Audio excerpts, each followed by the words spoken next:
Syederalon penyidik Satreskrim Polres Aceh Timur Polda Aceh pada Jumat 25 Juli petang melakukan pelimpahan tersangka dan barang bukti ke Jasa Penuntut Umum Kejaksaan Negeri Aceh Timur terhadap kasus penembakan rumah pribadi personel Polri, Polsek Bedawa, Polres Aceh Timur.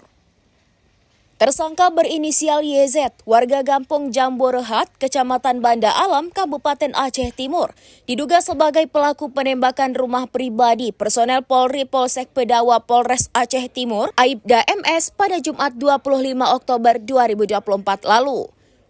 Kasat Reskrim Polres Aceh Timur Ibtu Adi Wahyu Nur Hidayat mengatakan pelimpahan tersangka dan barang bukti tersebut setelah berkas perkaranya dinyatakan lengkap oleh JPU.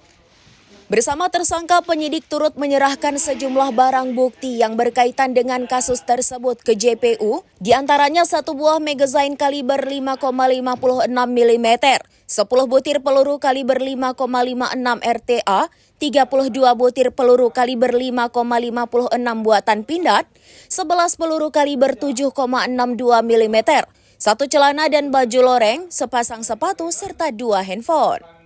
Aidi menegaskan bahwa langkah tersebut merupakan bagian dari komitmen penegakan hukum Polres Aceh Timur dalam melakukan penegakan hukum sesuai dengan prosedur dan peraturan yang berlaku agar pelaku mempertanggungjawabkan perbuatannya di hadapan hukum.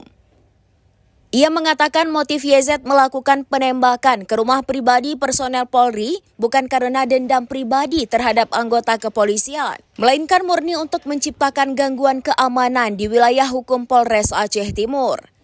Di samping itu, pihaknya masih melakukan pengejaran terhadap satu pelaku lainnya yang turut serta membantu YZ pada kasus ini. Pengakuan YZ, dia tak punya masalah apapun dengan Aibda MS. Ia melakukan penembakan ke rumah anggota Polri itu sebagai cara untuk menciptakan kegaduhan saja. Atas perbuatannya, YZ dipersangkakan pasal 1 Undang-Undang Darurat Republik Indonesia Nomor 12 Tahun 1951 dengan ancaman 20 tahun penjara.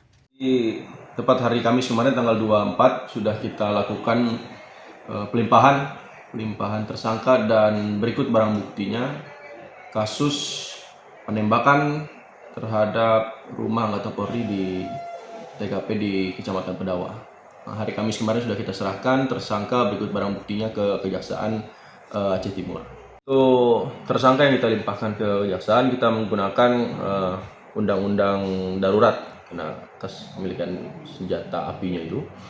Jadi dipersangkakan dengan pasal 1 Undang-Undang Darurat Republik Indonesia Nomor 12 Tahun 1951.